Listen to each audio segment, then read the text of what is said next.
Hello mga beshi! Welcome back po sa ating channel. Ako nga pala si Beth, ang beshi mo dito sa Canada. At ngayon, isa na namang buhay immigrant dito sa Canada ang isi-share ko sa inyo. So bago nga tayo mag-start mga beshi, gusto ko lang i-congratulate ang mga napili natin para bigyan ng stars. So shoutout sa inyo and congrats Mavic Ramirez and Manilyn.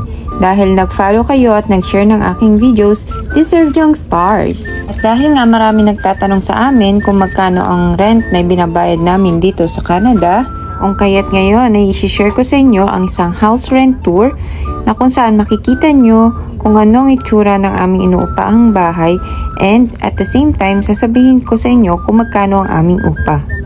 So yun nga mga beshi, so makikita nyo nga sa video na nagta-travel kami kasi galing kaming grocery, namili kami ng aming pagkain for this week. And ayun nga mga beshi, ang maganda dun sa inuupahan naming bahay, yung location niya is mataas and malapit lamang siya sa mga grocery stores dito sa amin. And aside dyan mga beshi, ang kagandahan pa niyan is malapit lang yung bahay namin dun sa school ng aming anak. Yan mga beshi, nakarating na tayo sa bahay at makikita nyo sa video, yan yung inuupahan naming bahay. 2 units po yan, pero ang nakatira diyan ay marami. Sa unit namin, which is yung number 2, ang nakatirang pamilya dyan is 2 family, then isang room for rent. And then doon naman sa kabilang unit is 2 family din, then isang room for rent. So kami nga mga beshi, yan kung makikita ninyo, kami po ay nasa basement. So doon po kami nangungupahan. So yan nga mga beshi, bababa tayo ng hagdan. So makikita nyo diyan yung aming inuupahang bahay. Ang maganda dito mga beshi, doon sa inuupahan naming bahay, ay pre-provide na ni landlord lahat ng gamit. So meron kaming sariling laundry, meron kaming sariling lutuan, kumbaga ready na, fully furnished, yun yung term nila dito. So yan nga mga beshi, papasok tayo sa bahay. So una, makikita nyo yung setup ng aming bahay na kung saan meron kaming maliit na dining area. More on cabinets yung makikita natin sa bahay kasi ang tinatawag nila dito is compact basement. Kumbaga nandun na lahat. Meron kang sarili mong lutuan, meron kang sarili mong fridge. Kumbaga lahat ng kailangan mo is nandun na. Kumbaga accessible lahat. Karamihan kasi mga beshi, dun sa mga nakikita ko na for rent is shared kitchen, shared bathroom. So kumbaga room for rent lang siya. Dito kasi beshi, ang kagandahan nito, kahit maliit lang yung inuupahan namin, is dito na lahat. Kumbaga hindi na kami hahati ng lutuan, ng fridge, kasi mahirap sa part namin yun, lalo na't may mga bata kami.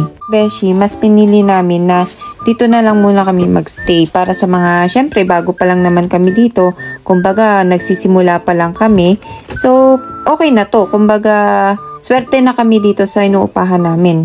Plus, yung landlord nga namin is napakabait, madaling kausap, and yun yung pag gamas ng mga damo dito pag summer, siya yung gumagawa, which is sa ibang paupahan, kung sino yung mga nangungupahan, sila yung maggagamas ng mga damo.